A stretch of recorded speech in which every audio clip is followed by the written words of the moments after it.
And I think, by the way, you can see that we were having fun in the party scene because it was kind of like being at a party. Yeah, no, it was. No? Well, these people are people who you know, when you're in a movie with them, you know you're in a movie. But you know, but I mean, like, As in the way opposed people, to, you think you're in life? but I mean, haven't you ever done movies with people who shall remain nameless, but like you do some films and they Like don't. who? Who should who should remain nameless? Who should, I yeah, want names. Yeah. But you do. Oh, never mind. I'm not going to go there. Oh, I give up. yeah. This, when you do films with some people, it's not as exciting as when you do with people who you think are great. I've done films with people where I've said, you know, how many more days of this to be? And that's day one. Day one. It's lunchtime. So can you set up the story for us? Tell us about It's Complicated. Go ahead. It's about an architect Yes. Yes, right. who's having dinner while we're shooting the movie. No. Right. It's about a woman who is divorced with 3 grown children. She's been divorced 10 years, has a successful business, and her youngest is graduating, and at the graduation, her ex-husband shows up. And who is married to a very He's there young, at the beautiful...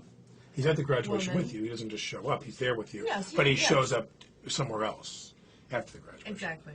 Exactly. They Get it right, Meryl. fall back into love, or they fall into bed, and then They fall into each other's lives. and then a relationship develops. But it's just at the same time that she is finally found someone wonderful that she's sort of interested in, and so the 2 relationships get complicated. I always thought the title should be The Architect, which is my role. Now I'm doing you, the architect. He's playing it sort of like an Ayn Rand character.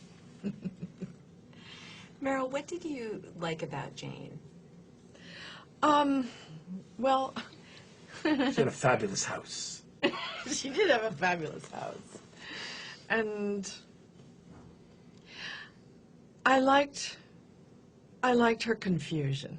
You know, I liked how sort of open she was to the of her life. And she was she's a very controlled character. You can see that in her life. Everything is just so in her home, in her business. And when the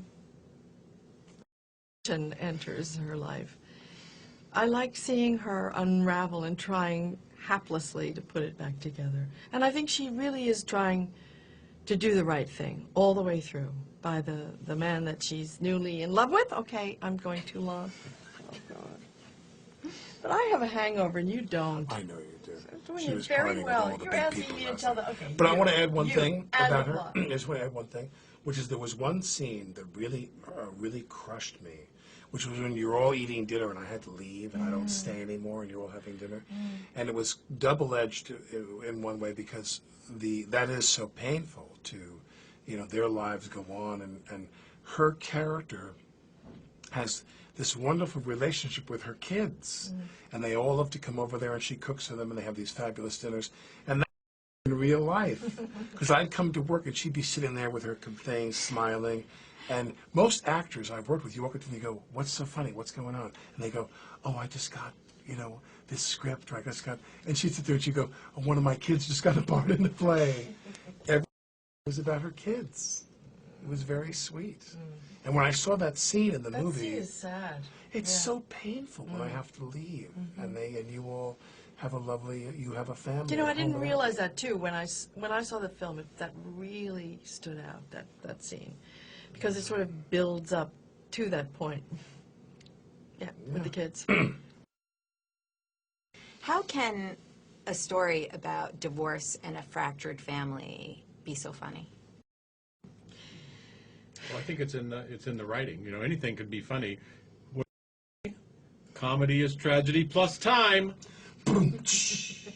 So, you know, it's a great, anything that's true life is a good subject for comedy, except obvious stories. You know, Anything that's painful is a Yeah, subject for yeah. comedy, you know.